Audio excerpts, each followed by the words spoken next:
Hello students, in today's video we shall be understanding the one act play The Rising of the Moon in detail. So let us begin. Now the writer has begun the one act play by describing the scene, okay, because we should know what scene is this particular play taking place in. So the scene is in this manner. Side of a quay. We know that quay is this concrete or the platform which is lying alongside or projecting into water for loading and unloading of ships. Okay, so this is the scene. It's the side of a quay in a seaport town. Some posts and chains are there. There's a large barrel and there are three policemen who enter. Okay, and it is moonlight, so almost at night. Sergeant, who is older than the others, crosses the stage to right and looks down steps. The others put down a paste pot and unroll a bundle of placards. So this is the scene. Now let us begin with the play. Policeman B, I think this would be a good place to put up a notice. He points to a barrel. So he tells the other policeman that we have to put up a notice. So now we are at a quay. So here there is no other place except for this barrel, and we can put it over here on this barrel so that everybody can see. So the other policeman says, better ask him. Who is this him?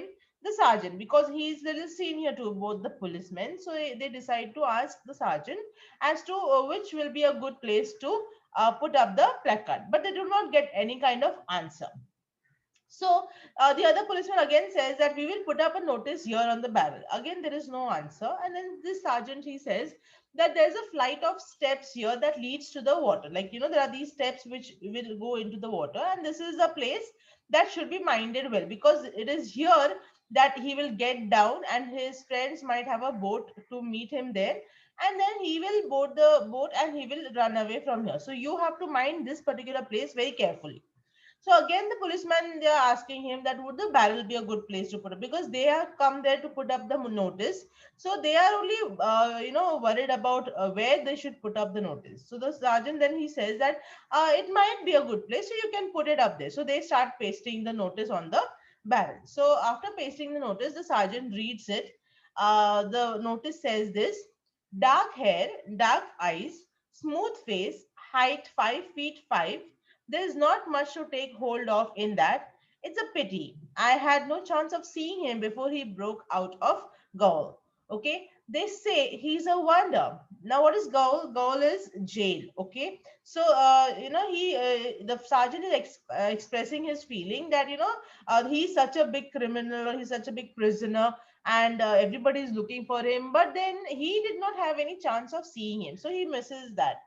They say he's a wonder, and that it's he makes all the plans for the whole organization. So he is this person, a revolutionary. So he is like, every the whole country is praising him. So this is definitely a the special person, and he has not seen him.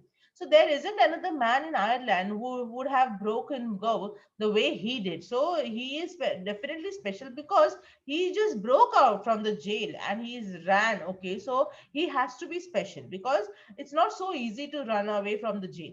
He must have some friends among the gaolers. So he says that there must be some kind of setting where he has some good relation with the jailers over there, so that he could run away. Otherwise, it's not possible.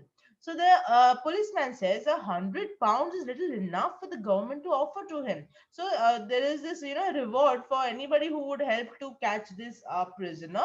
The government was going to give £100. So they were like, this is so much of an amount. You may be sure any man in the force that takes him will get promotion. So he's like, anybody in our police team, if is able to capture this person, this prisoner, then we'll definitely get a promotion. We'll be posted to the next level of the post in the police department. So the sergeant says, I'll mind this place myself, because I'm sure that if he's going to run away from here, I don't want to give any kind of chance to any mistake taking place. Okay, so he's like, I myself will mind this place, and I wouldn't wonder at all if he came this way. So he's like, I'm not surprised. Maybe this is the only way where he can run away from. He might come slipping along there, points to side of a quay, and his friends might be waiting for him there, points downstairs. And once he got away, it's little chance we would have to find him. So he's like, he's just describing, that maybe his friends will wait in this particular place. He will come from here and they will run away. So he's like, if he runs away from here, then we will not be able to find him later on. Okay, so it may be under a load of kelp. He would be in a fishing boat and not one to help a married man that wants it to the river. So he's like, he might be definitely somewhere, and I don't want to leave any kind of chances to miss him. Okay, so the policeman, and the policeman, he says that, and if we get him itself, nothing but abuse on our heads for it from the people and maybe from our own relations. So he's like, see, because they also were, this is we are talking about Ireland, which was under the British rule. Okay, so like, how the Britishers were in India, and they had actually employed all the Indians in their police department.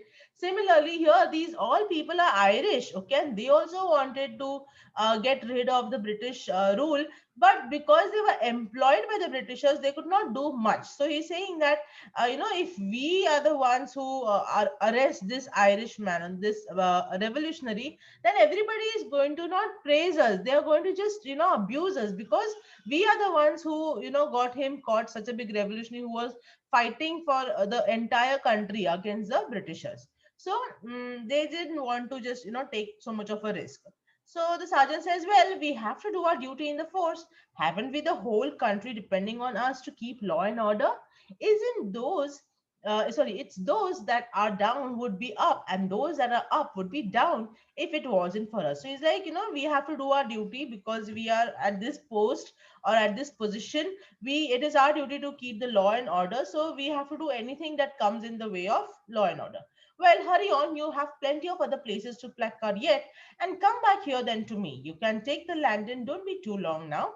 It's very lonesome here with nothing but the moon. So he's saying, that now don't waste much time by talking to me. You'll just hurry up and go to other places, place the placard over there, and then once you finish, you can come back here, because it's very lonely, because he's at the quay and there is nothing else but some ships around and water and the moon. So he's like, y'all please come back after you're done with your work.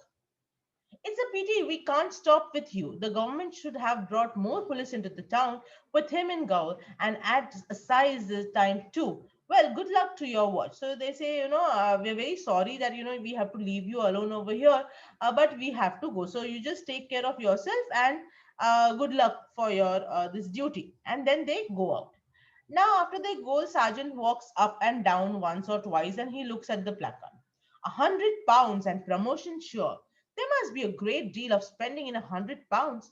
It's a pity some honest man not to be the better of that. So he's like, he looks and he wonders that, my God, £100. I'm going to, if I'm able to, get hold of this man, then I am going to be the one who is going to win this £100 and also maybe a promotion. And while he is thinking all of these things, a ragged man appears at left and tries to slip past. Sergeant suddenly turns. Where are you going? So the man says, I'm a poor ballad singer, Your Honor. I thought to sell some of these. And he holds out bundles of ballads to the sailors. He goes on. So he's saying, I'm a ballad singer, and I'm ballad. What is a ballad? Ballad is like, a song which tells you a story. So he's like, I'm this singer who sings these ballads, and I have this a couple of ballads with me, and I want to give to the sailors, okay, so that they also can sing along. So the sergeant says, "Stop! Didn't I tell you to stop? You can't go on there." So he says that, this is not possible for you to go now from here, because this area is under, a very strict watch, and we are looking for someone over here. So I cannot let you go away from here. So, very well, the man says, it's a hard thing to be poor. All the world's against the poor. Now he, tries to distract this sergeant, and he tells, oh my God, you're behaving like this with me because I'm a poor person, and everybody else in the world is so rude towards poor people, and so are you. So the sergeant says, who are you? You would be as wise as myself if I told you, but I don't mind. I am one Jimmy Walsh, a ballad singer. So he says, he tells his name, and he tells the sergeant that he is a ballad singer. Jimmy Walsh. I don't know that name. So the sergeant says, I've never heard anybody with this name. Ah, sure. They know it well enough in Ennis. Were you ever in Ennis, sergeant? So he's like, okay, you have not heard my name because I have never been here. I'm new to this place. But people know me. He names a particular place and he says that, people there, they know me very well. So the sergeant says, okay, so what brought you here? Why are you here? Sure, it's to assizes. I came thinking I might make a few shillings here or there. It's in the one train with the judges I came. So he's like, there's this assize wherein the court sits at intervals, okay, in every court country of England, and it waits there to administer the civil and criminal law. So this was going to happen over here, and so he thought that if he comes during this period in this place, then he might, get some money after singing these ballads to the people over there. So he just traveled in one of the trains with the judges. So the sergeant says, okay, so if you've come so far, you may as well go farther, for you will walk out of this. So he's like, okay, then you've come, so you just go ahead now. Don't come here anywhere around. So he's like, I'll just go on where I was going. And he starts walking towards the steps. But Sergeant knows that nobody can go over there because he was guarding that place. So he tells him, come back from those steps. No one has leave to pass down them tonight. So like nobody can leave this place tonight. So you cannot go down. You just have to come up. Okay. So the man says, okay, I'll just sit on the top of the steps till I see some sailors buy a barrel of me that would give me my supper. They do be late going back to the ship. It's often I saw them in Cork carried down the quay in a hand cart. So he's like, okay, you're not allowing me to go, so I will just sit on the steps and I'll wait for the sailors to come back. So once they come back, I will, sell these ballads to them, and with that money, I will go and buy myself some dinner. Okay. So the sergeant says, okay, move on. I'll tell you. I won't have anyone lingering about the quay tonight. So he's like, no, no, I'm not going to take any kind of risk. You just go away from here. I cannot have anybody moving around here because we are doing some serious search for someone. So the man says, okay, I'll go. But it's the poor have the hard life. Then again, he, tries to distract him and get some sympathy from him. And he says, yeah, I know poor people's life is like that. Nobody cares or nobody bothers about us. They just are also rude to us. Maybe yourself might like one sergeant. He's a good sheet now. Turns over one over. Content and a pipe. That's not much. The Peeler and the Goat. You wouldn't like that. Johnny Hart. That's a lovely song. So he tries to, read some ballads that he has and takes the attention of the sergeant. So sergeant says, just move on. Okay, go away from here. So the man says, wait till you hear it. So you're like, wait, just don't ask me to go right now from here. I will sing one ballad to you. Maybe you will like the way I sing. Okay. So he starts singing a ballad. Okay. So the sergeant gets really angry. He just says, stop that noise. Man wraps up his ballad and shuffles towards the step. So he kind of, gets scared. So the sergeant says, where are you going? So the man says, sure, you told me to be going and I'm going. So, he ran towards the steps and he was about to go into the boat. So he said, no, no, no, I didn't mean that. Don't be a fool. I didn't tell you to go that way. I told you to go back to the town. So he told, don't go that way towards the steps, but go from where you came. That same side you go from there back to the town. So he says, back to the town, is it? Sergeant taking him by the soldier and shoving him before him. Here, I'll show you the way. Be off with you. What are you stopping for? So he's like, I told you once, just go from here. Don't disturb me. I am here looking for someone very important. So you just go away from here. So the man says, who has been keeping his eye on the notice, points to it. I think I know what you're waiting for, Sergeant. So he, tells, okay, I know why you're waiting here. So the sergeant says, what's that for you? What do you want to do with that? You just go away from here. Man says, and I know well the man you're waiting for. I know him well. And he tries to, take the attention of the sergeant by saying that, oh, you want to arrest this particular person. Oh, I know him very well. And so the sergeant is now very curious as to how does he know this person. So sergeant says, you know him? Come back here. What sort is he? So he's like, oh, come here, come here, come here, come. You know him, so what kind of person is it? So this man says, come back. Is it sergeant? So he's like, you just told me to go away from here. Now you're calling me back. So do you want to have me killed? Do you want to kill me? So sergeant says, why do you say that? The man says, never mind. I'm going. I wouldn't be in your shoes if the reward was 10 times as much. And he goes off the stage to left. Not if it was 10 times as much. So he's like, oh my God, I don't know how come you are putting your life into such a big risk by waiting here alone for this dangerous person. He is very dangerous. And if I was in your place, I would not be here alone. My God, it is such a big risk. So he kind of trying to scare the sergeant and wants maybe to for him to leave that place. So sergeant rushing after, so he starts coming back, running after this person, this man. Come back here, come back. And he drags him back here. What sort is he? Where did you see him? So he's like, okay, tell me something more about this person. Where did you meet him? The man says, I saw him in my own place in the county Clare. I tell you, you wouldn't like to be looking at him. You'd be afraid to be in the one place with him. There isn't a weapon he doesn't know the use of. And as to strength, his muscles are as hard as that board. And he slaps the barrel. So he's like, you are going to meet this very dangerous person. And I had seen him once. He's so dangerous that he knows to use every kind of weapon. And his muscles are so strong that he just can hit someone left and right. So the sergeant is very scared. Is he as bad as that? Man said, of course he is.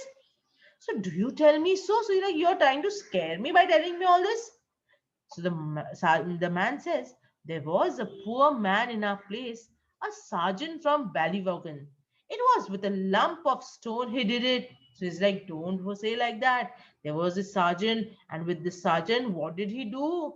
So he's like, what? I've never heard of anything like that. So like, you wouldn't, Sergeant. It's not everything that happens gets into the paper. And there was a policeman in plain clothes too. It is in Limerick he was. It was after the time of the attack on the police barrack at Kilmallock.